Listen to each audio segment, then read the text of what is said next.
আলহামদুলিল্লাহ, আল্লাহ রব্বুল আলমিনের অশেষ মেহরবানি। চতুর্দিকের এই অশান্তি আর অস্থিরতার মধ্যেও তিনি আমাদের দেশকে ভালো রেখেছেন। আমরা ভালো আছি, আমাদের নিরাপত্তা বজায় আছে। আমরা নিরাপত্তার সাথে, শান্তির সাথে তার পবিত্র ঘরে, তার পবিত্র বিধান আদায়ের লক্ষ্যে মসজিদে সমবেত হতে পেরেছি। আমরা সকলেই তার শাহী দরবারে শুকরিয়া আদায় করি, আলহামদুলিল্লাহ। মোহতারাম মুসলিয়ান একরাম, গত এক সপ্তাহ যাবৎ ইরান ইসরায়েলের যুদ্ধ চলছে এবং যুদ্ধের অবস্থা অত্যন্ত সঙ্গীন। আমরা তৃতীয় বিশ্বযুদ্ধের দ্বারপ্রান্তে দাঁড়িয়ে আছি। যে কোনো সময় বিশ্বযুদ্ধ শুরু হয়ে যেতে পারে। অবস্থা অত্যন্ত সঙ্গীন। তো ইরান ইসরায়েলের এই যে যুদ্ধ, এই যুদ্ধ কেন শুরু হলো, এর প্রেক্ষাপট কী এবং এর সমাপ্তি কিভাবে হতে পারে? একজন মুমিন হিসাবে, মুসলিম উম্মার অংশ হিসাবে আমাদের কাদের পক্ষ নেওয়া উচিত এবং আমাদের কি করণীয়? আজকের জুমায় আমি আপনাদের সামনে কোরআন হাদিসের আলোকে এই বিষয়গুলো তুলে ধরার চেষ্টা করব। আমরা প্রত্যেকে অত্যন্ত মনোযোগের সাথে আলোচনা শোনার চেষ্টা করি। আল্লাহ রব্বুল আলমিন তৌফিক দান করেন। ইরান ইসরায়েলের এই যে যুদ্ধ চলছে, আমরা জানি যুদ্ধটা এক সপ্তাহ আগে শুরু হয়েছে, কিন্তু এই যুদ্ধটা এক সপ্তাহ নয়, এক মাস নয়, এক বছর নয়, বরং এক শতাব্দী আগে শুরু হয়েছে। আজকে আমরা যেটা দেখছি, এটা অনেকটাই 100 বছর আগে শুরু হওয়া একটা যুদ্ধের ফলাফল। এই যে ইহুদি সম্প্রদায়, এরা আল্লাহর পক্ষ থেকে অভিশাপপ্রাপ্ত একটা জাতি। এরা অসংখ্য অগণিত নবীকে হত্যা করেছে। এরা পৃথিবীতে ফিতনা সৃষ্টি করেছে। সেই ফিতনার ফলাফল হিসাবে আল্লাহ তাআলা তাদের উপরে গজব দিয়েছেন। আল্লাহ তাআলা তাদেরকে অভিশপ্ত ঘোষণা করেছেন যে পৃথিবীর কোথাও তারা ইজ্জতের সাথে, সম্মানের সাথে থাকতে পারবে না। তারা যেখানেই যাবে লাঞ্ছিত হবে, লজ্জিত হবে। সূরা আল বাকারার মধ্যে বিষয় আলোচনা এসেছে, যুরিবাত আলাইহিমুজ জিল্লাতু ওয়াল মাসকানা। তো এই ইহুদি সম্প্রদায় 1900 শতকের আগ পর্যন্ত তারা বিশ্বের বিভিন্ন দেশে উদ্বাস্তুদের মতো ঘুরে বেরিয়েছে। তাদের কোনো স্থায়ী ঠিকানা ছিল না, তাদের কোনো রাষ্ট্র ছিল না। যেখানে গিয়েছে সেখানে লাথি খেয়েছে। তাদের জীবন এভাবেই চলছিল। কিন্তু তারা বড় ব্যবসায়ী ছিল, তারা অনেক সম্পদশালী ছিল। 1800 শতকের শেষের দিকে ইহুদিদের জন্য একটা রাষ্ট্র প্রতিষ্ঠার চিন্তাভাবনা শুরু হয়। একজন বড় ইহুদি পণ্ডিত, বড় চিন্তাবিদ, তিনি এই আলোচনা শুরু করেন। বিভিন্ন জায়গায় কনফারেন্স হতে থাকে এবং ব্রিটিশ সাম্রাজ্য তখন সারা বিশ্বব্যাপী চলছিল, রাজত্ব করছিল। তারা বিলফোর ডিক্লারেশন এই নামে একটা ডিগ্রি জারি করে এবং ইহুদিদের জন্য একটা রাষ্ট্র গঠনের চিন্তাভাবনা করে, কিভাবে করা যায়। তো তৎকালীন সময়ে ওসমানী সালতানাতের অন্তর্ভুক্ত বর্তমানের এই যে জেরুজালেম, এই যে ফিলিস্তিন, এই এলাকায় তারা একটা ইহুদি রাষ্ট্র গঠনের পায়তারা করে, যেখান থেকে মুসলমানদেরকে উৎখাত করে এখানে ইহুদি রাষ্ট্র গঠন করা হবে। এরপর বিশ্বযুদ্ধ শুরু হয়। বিশ্বযুদ্ধ যখন ওসমানী সালতানাত হেরে গেল, ওসমানী সালতানাতের সুলতান যিনি ছিলেন, সুলতান আব্দুল হামিদ, তিনি কিছুতেই এই যুদ্ধে জড়াতে চাচ্ছিলেন না। তিনি খুব দূরদর্শী ছিলেন, কিন্তু নানান ধরনের ফন্দি ফিকির করে, নানান ধরনের কূটকৌশল চেলে তাকে যুদ্ধে জড়াতে বাধ্য করা হয়। শেষ পর্যন্ত তিনি যুদ্ধে জড়ান এবং ওসমানী সালতানাত হেরে যায়। হেরে যাওয়ার পর ওসমানী সালতানাতের যে অংশগুলো ছিল, ওসমানী সালতানাতকে এই যে বিজয়ী শক্তি, তারা নিজেদের মধ্যে ভাগবাটোয়ারা করে নেয়। আগে থেকেই তো ইহুদিদের জন্য ফিলিস্তিনে রাষ্ট্র গঠনের চিন্তাভাবনা চলছিল এবং তারা সুলতান আব্দুল হামিদের কাছেও বারবার এসেছে, তার কাছে জমি চেয়েছে, বিপুল মূল্য দিতে চেয়েছে। সুলতান আব্দুল হামিদ শেষের দিকে অনেক ঋণ হয়ে গিয়েছিলেন। তারা বলেছে, আপনার রাজ্যের সমস্ত ঋণ আমরা শোধ করে দেব, আপনি আমাদেরকে ফিলিস্তিনের একটা অংশ দিয়ে দেন, এখানে আমরা ইহুদিদের রাজ্য করি। তিনি বলেছেন, আমার শরীরে থাকা শেষ রক্তবিন্দু পর্যন্ত আমি ফিলিস্তিনের একটা ভূখণ্ড দূরে থাক 1 ইঞ্চি জমিও তোমাদেরকে দেব না।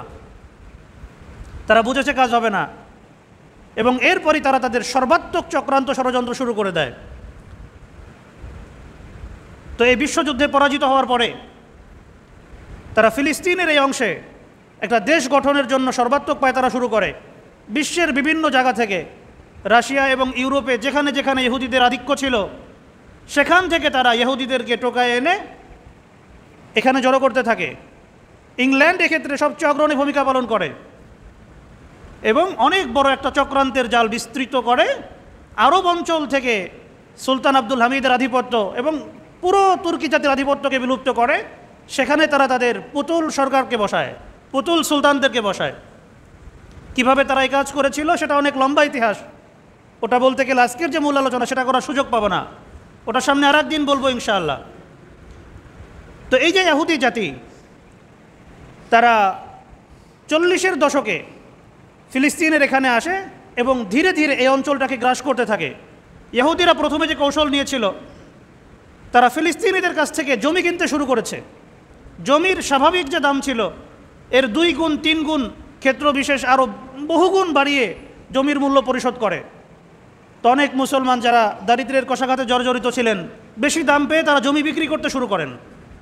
আমাদের ভারতবর্ষের মুফতি কিফায়াতুল্লাহ রহমতুল্লাহ আলাই সহ আরও অনেক বড় বড় মুফতি তারা ফতোয়া জারি করেন, ইহুদিরা জমির যত মূল্যই পরিশোধ করুক, ইহুদিদের কাছে ফিলিস্তিনের জমি বিক্রয় করা জায়েজ হবে না। যদি জমি বিক্রয় করা হয় তাহলে এর ফলাফল অত্যন্ত খারাপ হবে। ফিলিস্তিন আর ফিলিস্তিন থাকবে না, ইহুদিদের রাজ্য হয়ে যাবে। তারা তখনই এটা বলেছিলেন, কিন্তু তাদের ফতোয়ার দিকে তখন তারা কর্ণপাত করে নাই। একটা সময় যখন বড় একটা এলাকা দখল হয়ে গেল তখন তারা জুলুম শুরু করলো। একটা পর্যায়ে এসে জাতিসংঘ 2 দেশ নীতি বাস্তবায়ন করতে চায়, যে অশান্তি হচ্ছে, অস্থিরতা হচ্ছে, এর দরকার নাই, এখানে 2টো দেশ করে দেওয়া হোক। একটা অংশে মুসলমানরা থাকবে ফিলিস্তিন, আর একটা অংশে ইহুদিরা থাকবে। দেশ মুসলমানদের, ওরা দখল করেছে, এখন জাতিসংঘ এখানে ভাগ বন্টন করছে। এক বাড়িতে ডাকাত পড়েছে, বাড়ির কয়েকজনকে হত্যা করেছে, বাড়ির একটা অংশ দখল করেছে। এখন এলাকার মোড়লরা ডাকাতদের মধ্যে আর গৃহস্থের মধ্যে বাড়ি বন্টন করছে। অবস্থাটাই হয়েছিল। এরপর 1967 সালে আরবদের সাথে এবং ইসরায়েলের সাথে একটা যুদ্ধ হয়। এটা বহু আগে থেকে ইহুদিরা পরিকল্পনা করেছিল যে এই এলাকার আরব রাষ্ট্রগুলোকে কিভাবে একদম স্থগিত করে দেওয়া যায়, তাদেরকে চুপ করিয়ে দেওয়া যায় এবং আরও অধিক পরিমাণে ফিলিস্তিনের ভূখণ্ডকে জবরদখল করা যায়। তারা প্ল্যান পরিকল্পনা করতে থাকে। তো নানান ধরনের বুদ্ধি পরামর্শ করে, আমেরিকার পরামর্শে, ইংল্যান্ডের পরামর্শে তারা 6টা রাষ্ট্র, তৎকালীন সময় যারা সবচেয়ে বড় শক্তিশালী ছিল, এই যে মিশর, ইরাক এবং আরও অনেকগুলো, জর্ডান সহ আরও যে রাষ্ট্রগুলো আছে, এই রাষ্ট্রগুলোর উপর তারা একযোগে আক্রমণ করে এবং এদের বিমান বাহিনীকে সম্পূর্ণরূপে ধ্বংস করে দেয়। মানে 80%-এর বেশি বিমান শক্তি, আকাশযুদ্ধের সক্ষমতা তারা ধ্বংস করে দেয়। এরপর আরবদের মধ্যে একটা বড় ভয় ঢুকে যায় যে ইসরায়েল একটা অজেয় শক্তি এবং ব্যাপকভাবে তারা ফিলিস্তিনের ভূখণ্ড দখল করতে থাকে। আগে যেই পরিমাণ দখল করেছিল ওর চেয়ে আরও বেশি পরিমাণে তারা ফিলিস্তিনের ভূখণ্ডকে দখল করতে থাকে। তারা একটা মহাপরিকল্পনা হাতে নেয় যে তারা গ্রেটার ইসরায়েল করে তুলবে। গ্রেটার ইসরায়েল এটা কি জিনিস? একদম তুরস্কের একটা অংশ থেকে শুরু করে নিয়ে, এদিকে তুরস্কের 2টো শহর আছে, ইরাকের কিছু অংশ, পুরো শাম এলাকা, মিশরের কিছু অংশ, এটাকে নিয়ে তারা গ্রেটার ইসরায়েল করার একটা স্বপ্ন দেখতে থাকে। এবং এটা ওদের একটা ধর্মবিশ্বাসের অংশ। ওদের তালমুদের ভবিষ্যৎবাণী অনুযায়ী ইহুদিরা একসময় গ্রেটার ইসরায়েল প্রতিষ্ঠা করবে এবং যখন ওরা এটা সফল কাম হবে এবং বাইতুল মাকদিসের বর্তমান যে অবকাঠামো আছে এগুলোকে ভেঙে হাইকালি সুলাইমানি নির্মাণ করতে পারবে, তখন ওদের প্রতিশ্রুত যে খোদা মাসিহে দাজ্জাল, আমরা যেটাকে অভিশপ্ত দাজ্জাল বলি, কানা দাজ্জাল, এই কানা দাজ্জালকে ওরা খোদা মনে করে। এই কানা দাজ্জাল তখন আসবে এবং সারা বিশ্বে ইহুদিদের রাজত্ব প্রতিষ্ঠা করে দিবে, এই বিশ্বাস ওরা পোষণ করে। এজন্য ওরা গ্রেটার ইসরায়েল প্রতিষ্ঠা করার জন্য মহাপরিকল্পনা নিয়ে সামনে অগ্রসর হতে থাকে। বর্তমানে যে অবস্থা আমরা দেখছি, ফিলিস্তিন দিন দিন দখল হয়ে যাচ্ছে, ফিলিস্তিনের মানুষেরা নির্বিচারে জুলুমের শিকার হচ্ছে, তাদের প্রাণ যাচ্ছে, তাদের হাসপাতালগুলো পর্যন্ত নিরাপদ নয়, তাদের কোনো মানবাধিকার এটা রক্ষা করা হচ্ছে না, কিন্তু আরব রাষ্ট্রগুলো চুপ। এর নেপথ্য কারণটা কি? এর নেপথ্য কারণ হলো ইসরায়েলের সাথে তাদের যে গোপন আতাত হয়েছে সেটা। বর্তমানে আমরা যদি দেখি, এই যে ফিলিস্তিনিদের যে যুদ্ধ শুরু হয়েছিল আজ থেকে প্রায় 16-17 মাস আগে, যখন হামাস ইসরায়েলে হামলা করে 7ই অক্টোবর, তো 7ই অক্টোবরের এই হামলার পরে এই যুদ্ধটা নতুন একটা রূপ পায়। আরবের লোকজন যারা আছে, আরবের রাজা বাদশাহ যারা আছে তারা তো আর হামাসের পক্ষে কোনো বিবৃতি দেয়নি, তারা ইহুদিদের পক্ষে কাজ করছে। ইহুদিদের জন্য তারা এমন কিছু নাই যেটা না করেছে, তাদের অর্থ অপচয়ের কোনো কুল কিনারা নাই, কিন্তু ফিলিস্তিনিদেরকে সহযোগিতা করার জন্য কোনো অর্থ তাদের নেই। তো এই যে ফিলিস্তিনিরা এখনও টিকে আছে, হামাস এখনও টিকে আছে কীভাবে? মুসলিম দেশগুলো, আমরা মুসলিম দেশ বলতে যেগুলোকে বুঝি, অধিকাংশই তো নির্লিপ্ত, কিন্তু কয়েকটি দেশ তারা প্রকাশ্যে পারুক বা না পারুক গোপনে কিছু সহযোগিতা করছে, প্রযুক্তি দিয়ে, অস্ত্রশস্ত্র দিয়ে, নানান ধরনের উপায়ে তারা সহযোগিতা করছে। এই দেশগুলোর মধ্যে 1 নম্বরে আছে তুরস্ক, 2 নম্বরে আছে ইরান, 3 নম্বরে আছে লেবানন, 4 নম্বরে ইয়ামান। তারা সহযোগিতা করছে বিভিন্নভাবে। তো হামাস যে এখনও টিকে আছে এর পিছনে অন্যতম মূল একটা শক্তি হচ্ছে ইরান। তারা নানানভাবে প্রযুক্তি দিয়ে হামাসকে সহযোগিতা করেছে।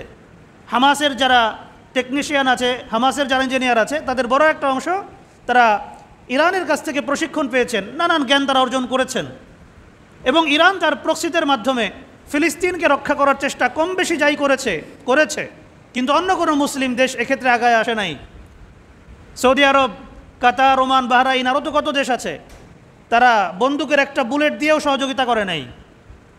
কিছু ত্রাণ দিয়েছে, কিছু খাবার দিয়েছে, কিন্তু যেই জিনিসটা দরকার ছিল সেটা দেয় নাই। ওই প্রযুক্তি দিয়েছে ইরান, ওই প্রযুক্তির কিছুটা দিয়েছে তুরস্ক, পাশে দাঁড়িয়েছে লেবানন, পাশে দাঁড়িয়েছে ইয়ামান। এই কারণে এই দেশগুলো এই জায়নবাদী ইসরায়েল এবং তার জায়নবাদী দোস্ত যারা আছে এদের চক্ষুশূলে পরিণত হয়েছে। এই জায়নবাদীদের মূল টার্গেট শুধু ফিলিস্তিন না, বরং পুরো এই এলাকা দখল করা এবং গ্রেটার ইসরায়েল প্রতিষ্ঠা করা। এক্ষেত্রে বর্তমানে বাধা কয়টা দেশ? 1 নম্বরে তুরস্ক, 2 নম্বরে ইরান, লেবানন, ইয়ামান। এই 4টা দেশই তো। এর বাইরে তাদের সাথে আর কারা লড়ছে? তাদের সামনে আর কারা আছে? তো এরা তার বড় শত্রু। আর আরেকটা বড় শত্রু আছে যেটা ওই এলাকার বাইরে, সেটা হলো পাকিস্তান। এই জন্য এই দেশগুলোকে ধ্বংস করা জায়নবাদীদের প্রধানতম লক্ষ্য হয়ে দাঁড়িয়েছে।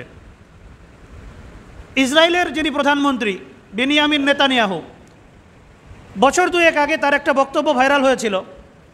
তিনি বলেছিলেন যে শুধু ইরান বা অন্যান্য কোনো দেশ নয়, বরং পুরো মুসলিম বিশ্বের শক্তিশালী দেশ যেগুলো আছে, যারা পরমাণু শক্তি অর্জন করেছে এবং যারা অর্জন করার পথে আছে, সবাইকে ধ্বংস করা আমাদের লক্ষ্য। 2 বছর আগের তার এই বক্তব্য। তো এখন আমরা দেখছি ইরান ইসরায়েল যুদ্ধ হচ্ছে। ইরান ইসরায়েল যুদ্ধ এখন যেটা হচ্ছে, যদি এই যুদ্ধে ইসরায়েল জিতেও যায় তাহলে কি সে থামবে? সে থামবে না, কারণ তার টার্গেট তো অনেক দূর। এরপরে সে পাকিস্তানকে ধরবে এবং সন্দেহাতীতভাবেই ধরবে। যদি সে তুরস্ককে ধ্বংস করতে পারে, যদি সে পাকিস্তানকে ধ্বংস করতে পারে, যদি সে ইরানকে ধ্বংস করতে পারে, তাহলে তার আর কোনো মুসলিম দেশকে ধ্বংস করার দরকার নাই। কারণ আরব দেশ যেগুলো আছে এগুলো তো দুধভাত, এগুলো তো তাদের বিরুদ্ধে কোনো লড়াই করবে না। এত কিছু হচ্ছে, আরবরা কিছু বলছে? কিছু বলছে না। এই কয়েকটা দেশ যাই হোক হুমকি ধামকি দিক, আমরা সেটাকে ফাঁকা বলি আর যাই বলি, তারা দিচ্ছে এবং তারা কাজ করে যাচ্ছে, এবং তারা কিছুটা কাজ করে যাচ্ছে বিধায় আমরা এখনও নিরাপদ আছি। তা না হলে কিন্তু আমরা নিরাপদ থাকতাম না। এই যে আরব রাজারা যারা নাকে তেল দিয়ে ঘুমোচ্ছে, বিলাসিতার মধ্যে ডুবে আছে, যদি পাকিস্তান, তুরস্ক, ইরান এই দেশগুলো না থাকতো তাহলে কিন্তু আরব রাজাদের ঘুম হারাম হয়ে যেত। কারণ গ্রেটার ইসরায়েল প্রতিষ্ঠা করার পরে যে ইসরায়েল থেমে যাবে, কারণ গ্রেটার ইসরায়েল প্রতিষ্ঠা করার পরে ইসরায়েল যে থেমে যাবে এ ধরনের পরিকল্পনা ওদের নাই। ওরা পুরো এই অঞ্চলটাকে দখল করতে চায়, এটাকে তারা ধ্বংস করতে চায়, এটা ওদের মহাপরিকল্পনা। কিন্তু আরবের লোকজন যারা, তারা উদাসীনতার মধ্যে আছে, তারা মনে করতেছে মহাসুখ, কিন্তু বাস্তবতা বহুত দূর। ইহুদি খ্রিস্টান যারা আছে তারা কিছুতেই মুসলমানের বন্ধু হতে পারে না, কিছুতেই হতে পারে না, এটা ওরা ভুলে বসে আছে। তো এই যে আরব দেশগুলো কেন ইহুদিদের দালালি করছে? কেন তারা ইসরায়েলের সাথে সম্পর্ক উন্নয়ন করছে? কেন তারা ফিলিস্তিনের পাশে দাঁড়াচ্ছে না? আমরা যদি এর নেপথ্য কারণগুলো খুঁজি তাহলে মৌলিকভাবে 6-7টা পয়েন্ট বের হয়ে আসবে। এবং এই সবগুলোর মধ্যে আমরা দেখতে পাবো দুনিয়াবি স্বার্থ, জিহাদের জজবা নাই হয়ে যাওয়া এবং দুনিয়ার স্বার্থকে বড় করে দেখা, এটা সবচেয়ে বড় কারণ। এটার কারণেই উম্মতে মুসলিমা ধ্বংস হচ্ছে। তো এক্ষেত্রে মূল যে কারণগুলো, তার মধ্যে 1 নম্বর হচ্ছে রাজনৈতিক অস্তিত্ব টিকিয়ে রাখা। আমেরিকার সাহায্য এবং পশ্চিমাদের সহযোগিতা ছাড়া এই আরব দেশগুলো বড় দুর্বল। এরা জনবিচ্ছিন্ন, জনগণের সাথে এদের তেমন সম্পর্ক নাই। আরবের যারা রাজা বাদশাহ আছে, জনগণের সাথে সম্পৃক্ততা খুব একটা নাই। এরা টিকে আছে আমেরিকার শক্তিতে ভর করে, এরা টিকে আছে পশ্চিমাদের সাহায্যে, এবং এদের সিংহাসনের নিরাপত্তা দিচ্ছে আমেরিকা। যদি এরা আমেরিকার বিরুদ্ধে চলে যায় তাহলে তাদের সিংহাসন টিকবে না। এই জন্য তারা কোনো অবস্থাতেই আমেরিকার মতের বাইরে যেতে রাজি না। দেখবেন এই যে আমেরিকা সারা বিশ্বে গণতন্ত্রের বুলি ফেরি করে বেড়াচ্ছে, কিন্তু আমেরিকাকে একবারও শুনবেন না যে সে আরবের এই রাষ্ট্রগুলোতে গণতন্ত্র প্রতিষ্ঠার কথা বলছে। জর্ডানের রাজতন্ত্র চলছে, সৌদি আরবের রাজতন্ত্র চলছে, আরও কতগুলো দেশের রাজতন্ত্র চলছে, সেখানে কোনো সমস্যা নাই। সেখানে তারা গণতন্ত্রের কথা বলছে না কেন? কারণ ওই রাজারা তাদের পা চাটছে, ওই রাজারা তাদের কথা মতো উদ্বোস করছে, এজন্য তারা সেখানে গণতন্ত্রের বুলি আওড়ায় না। তো এক নম্বর কারণ হলো আরবের এই রাজারা নিজেদের ক্ষমতার জন্য ফিলিস্তিন ইস্যুতে চুপ করে আছে, কোনো কথা বলছে না। দুই নম্বর কারণ হলো ইরান ভীতি। আমেরিকা এবং তার দোসর যারা আছে, তাদের গোয়েন্দা বাহিনী যারা আছে, তারা এই আরব দেশগুলোর রাজাদের মধ্যে ইরানের ভীতিকে সাংঘাতিকভাবে ছড়িয়ে দিয়েছে। সৌদি আরব, জর্ডান, আমিরাত, ইরাক, এই সবগুলো দেশ ইরানকে সাংঘাতিকভাবে ভয় পায়, মানে জুজুর ভয় দেখাচ্ছে যে ইরান তোমাদের এই করবে সেই করবে। এই ভয় দেখিয়ে তারা এই দেশগুলোকে নিজেদের পকেটে ঢুকিয়ে রেখেছে, এদের কাছ থেকে কম দামে তেল নিচ্ছে এবং এই তেল বিক্রি করা টাকাও এদেরকে নিজেদের ব্যাংকে জমা রাখতে বলছে। আরবের এই দেশগুলো আমেরিকার কাছে, পশ্চিমাদের কাছে তেল বিক্রি করে, তেল বিক্রির যে টাকা পায়, ডলার পায়, ডলার কোথায় রাখে? ডলার আবার আমেরিকার ব্যাংকেই রাখে। ওই ডলার আবার আমেরিকার অনুমতি ছাড়া উঠাইতে পারে না। ইরানের ভয় দেখিয়ে তারা এই দেশগুলোর কাছে অস্ত্র বিক্রি করে। এই অস্ত্র তারা আমেরিকার কোনো স্বার্থের বিরুদ্ধে ব্যবহার করতে পারবে না, ইসরায়েলের বিরুদ্ধে অথবা অন্য যেখানে আমেরিকার স্বার্থ আছে, আমেরিকার স্বার্থ ক্ষতিগ্রস্ত হতে পারে, সেখানে তারা অস্ত্র ব্যবহার করতে পারবে না। এই দেশগুলোকে তারা এমনভাবে বশ করেছে এই ইরানের ভয় দেখিয়ে। ইরানকে ভয় পাওয়ার বড় একটা কারণ হলো ইরানে 60-এর দশকে যে ইসলামী বিপ্লব হয় এবং রেজা শাহ পাহলবীর এই যে রাজবংশ ছিল, এই রাজবংশটা মূলত আমেরিকার দালাল ছিল।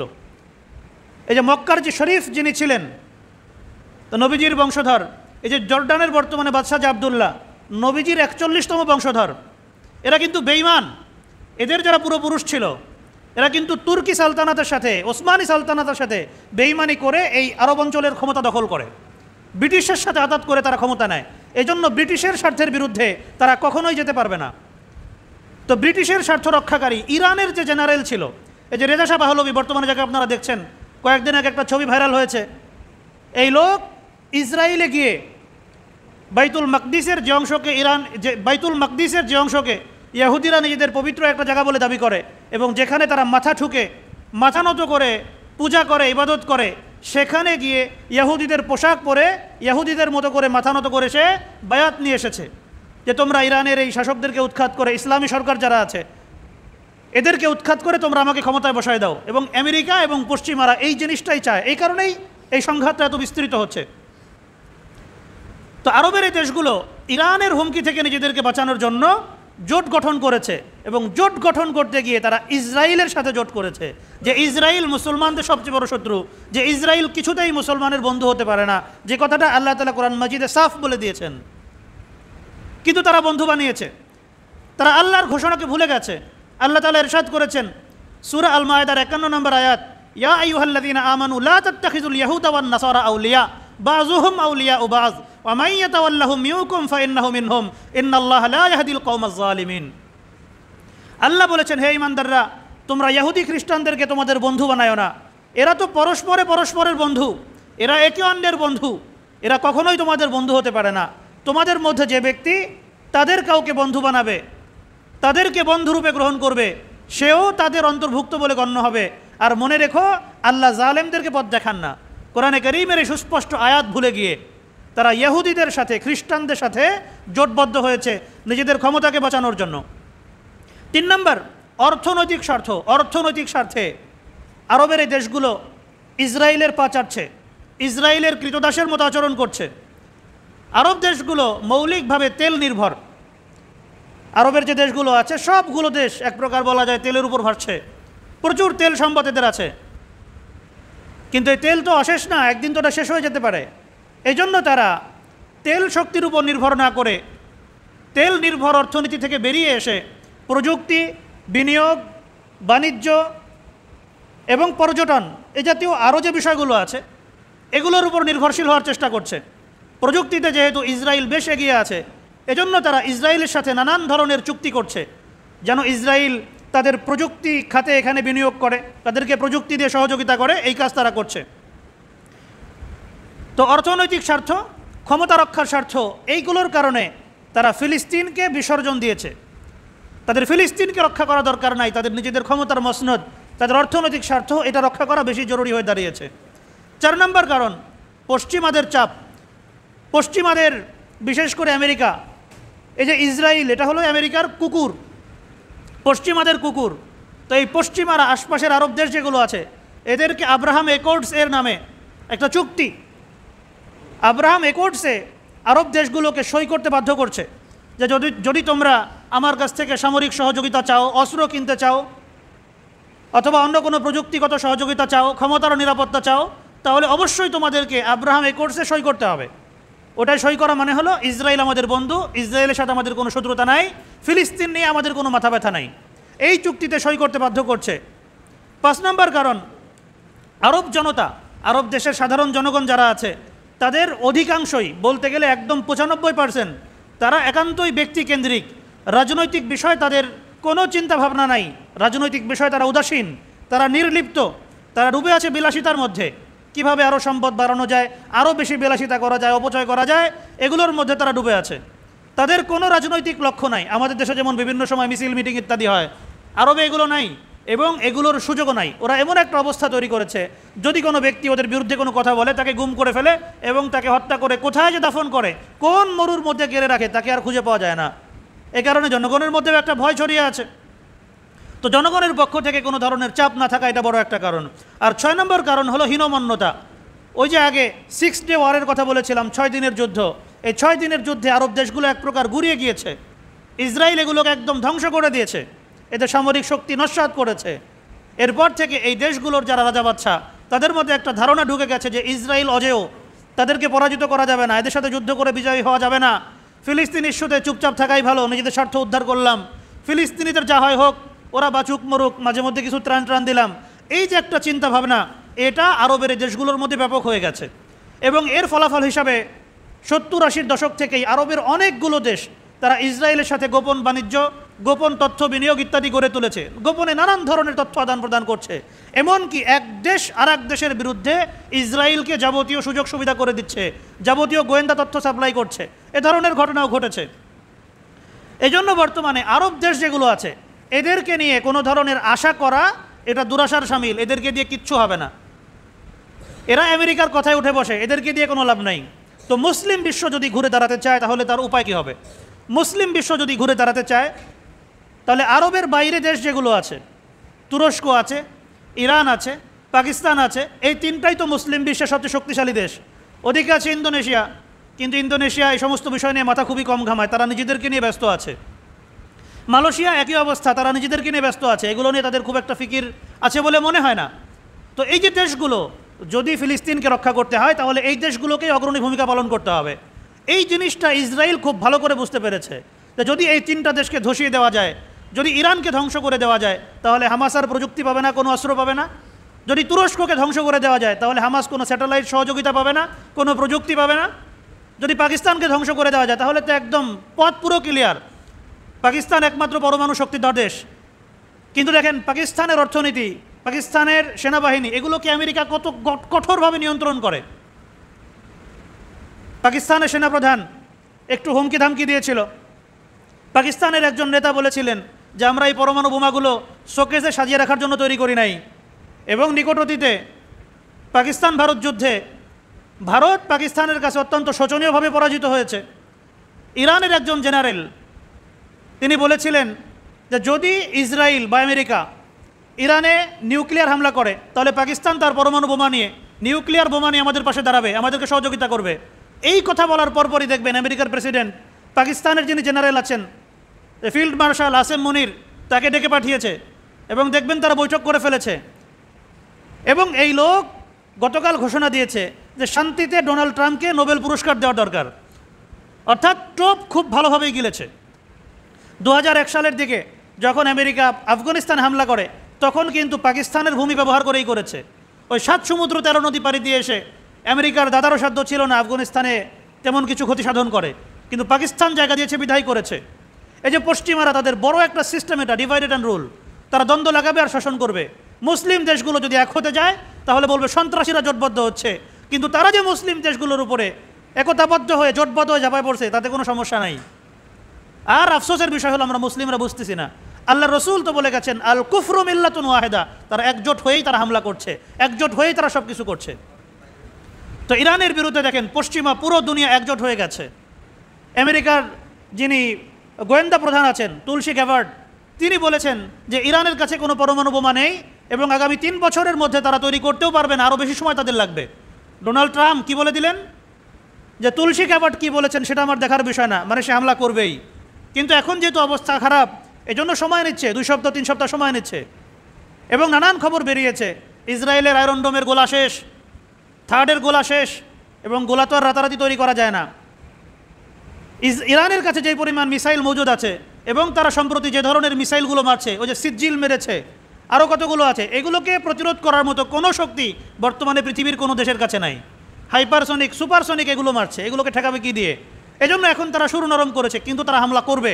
ওদের চূড়ান্ত লক্ষ্য ওরা ইরানকে ধ্বংস করে দিবে, এরপর তুরস্কের পালা, এরপর পাকিস্তানের পালা, একটা একটা করে ওরা ধরবে, কারণ একসাথে তো পারবে না।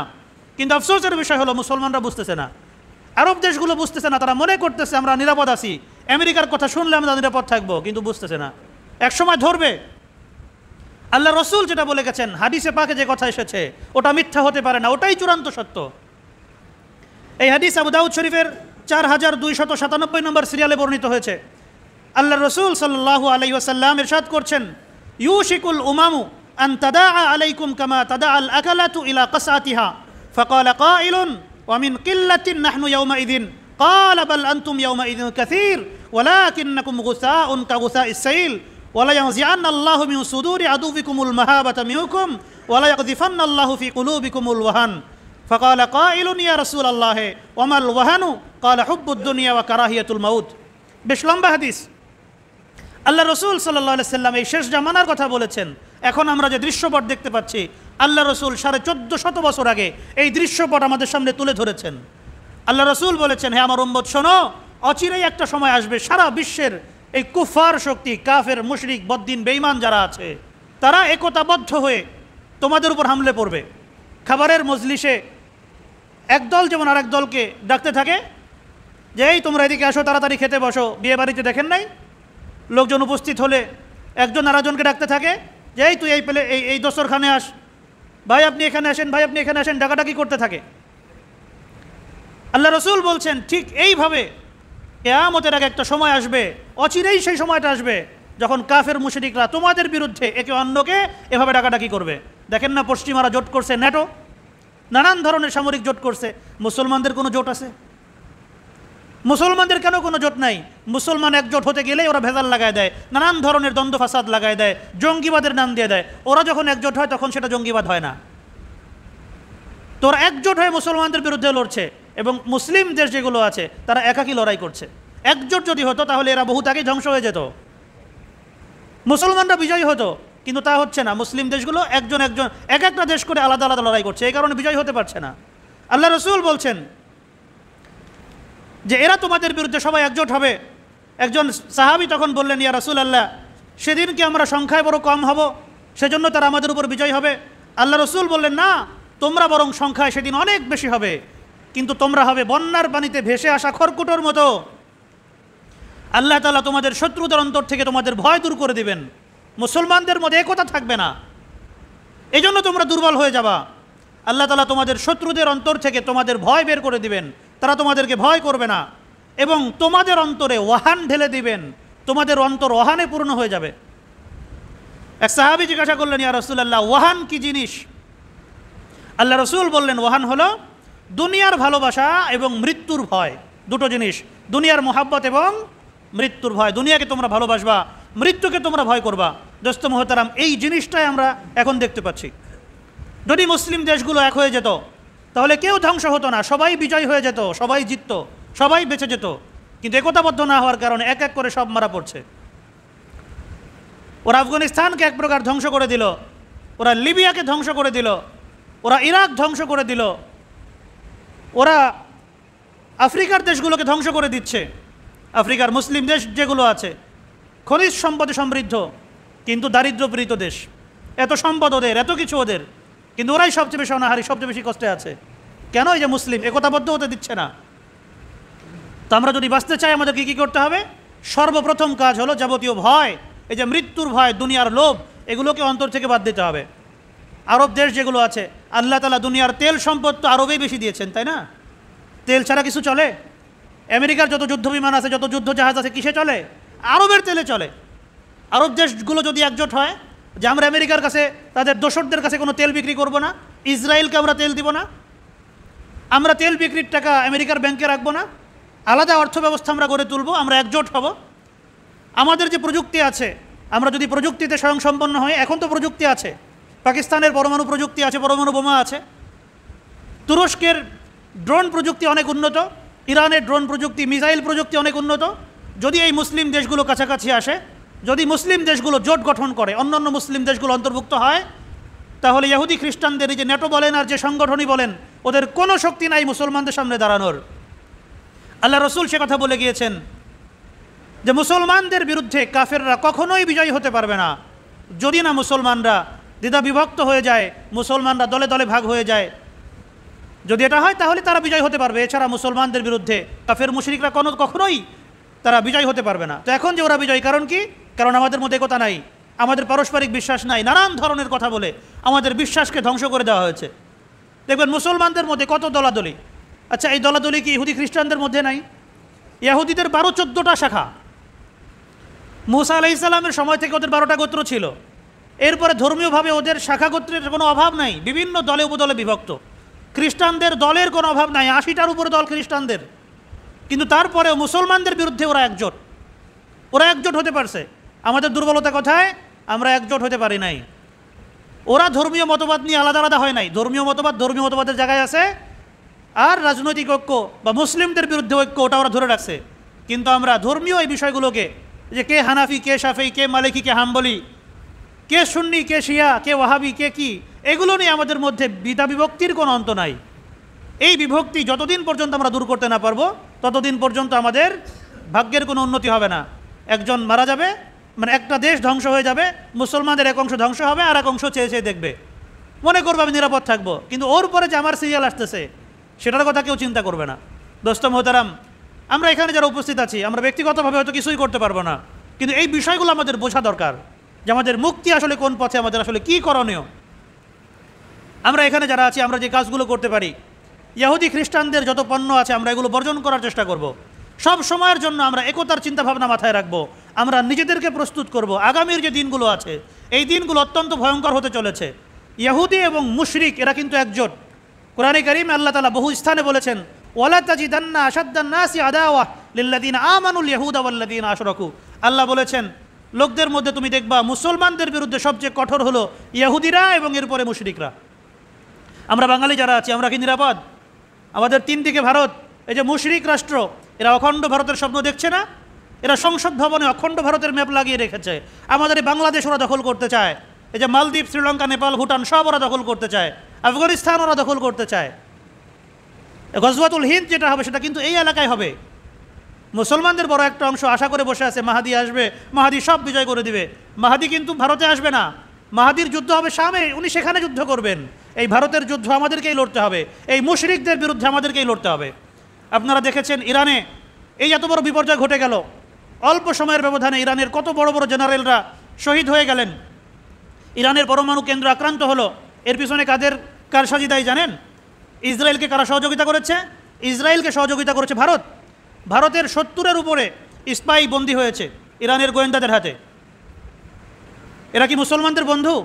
আমি একটা বিষয় খুব চিন্তা করে ভীত হই, ইরান এবং ইসরায়েলের মধ্যে 2000 কিলোমিটারের মতো ব্যবধান। এতে যদি এত গোয়েন্দা থাকে, তাহলে যদি কখন আমাদের দেশে সে ধরনের পরিস্থিতি আসে, না জানি আমাদের দেশের কী অবস্থা হবে, আমাদের স্বাধীনতা সার্বভৌমত্বের কী অবস্থা হবে। দোস্ত মোহতারাম, আমাদেরকে প্রস্তুতি গ্রহণ করতে হবে। আল্লাহ তাআলা কোরআনে কারীমে বলেছেন, ওয়াইদু লাহুম মাসতাতাতুম মিন কুওয়া ওয়া মির রিবাতিল খাইল তুরহিবুনা বিহি আদুওয়াল্লাহ ওয়া আদুবিকুম। আল্লাহ বলেছেন, হে ইমানদাররা, তোমরা তোমাদের শত্রু এবং আল্লাহর শত্রুদের বিরুদ্ধে যাবতীয় প্রস্তুতি সম্পাদন করে রাখো। এর মাধ্যমে তোমরা তোমাদের শত্রুদেরকে, আল্লাহর শত্রুদেরকে তোমরা ভীতি প্রদর্শন করবা। আমাদের ফিকির করার দরকার, আমরা কতটুকু প্রস্তুত। আমাদের আগামীর দিনগুলো কেমন হতে চলেছে আমাদের খুব ভালো করে বোঝার দরকার। বুদ্ধিমান তো সেই যে অন্যকে দেখে শেখে। এই যে আরব দেশগুলো যখন আক্রান্ত হয়েছিল, 6 ডে ওয়ার যখন হয়েছিল, আরব দেশগুলো কিন্তু শিক্ষা গ্রহণ করে নাই। এই কারণে তারা আজও ইসরায়েলের বিরুদ্ধে দাঁড়াতে পারছে না। একটা হ্যান্ড গ্রেনেড ইসরায়েলের দিকে ছুড়বে এই সাহস পর্যন্ত তাদের নাই। কিন্তু ইরান ঠিকই শিক্ষা গ্রহণ করেছিল যে আমাকে শক্তি অর্জন করতে হবে। এবং এখন দেখেন ইরানের মিসাইলগুলোর সামনে ইসরায়েল অসহায়ের মতো আছে। ইসরায়েলের গোয়েন্দারাই বলছে আর হয়তো 5-7 দিন 10 দিন আমরা টিকতে পারবো, এরপরে আমাদের আয়রন ডোম শেষ। ইসরায়েলের এই উন্নত প্রযুক্তির মিসাইলের সামনে আমরা ব্যর্থ, আর কোনো লাভ নাই, কোনো কাজ হবে না। কেন? ইরান প্রস্তুতি গ্রহণ করেছে। ইরানের সাথে আমাদের আকীদাগত দ্বন্দ্ব থাকতে পারে, তারা শিয়া আমরা সুন্নি, নানান ধরনের বিষয় থাকতে পারে, কিন্তু এখন এগুলোকে আলোচনায় আনলে চলবে না। এখন আমরা এক জাতি, এক মিল্লাত, এখন আমরা ভাই ভাই। এখন যদি আপনি বলেন ওরা শিয়া আমরা সুন্নি, ওদের পরে আপনার সিরিয়ালটা মাথায় রেখেন।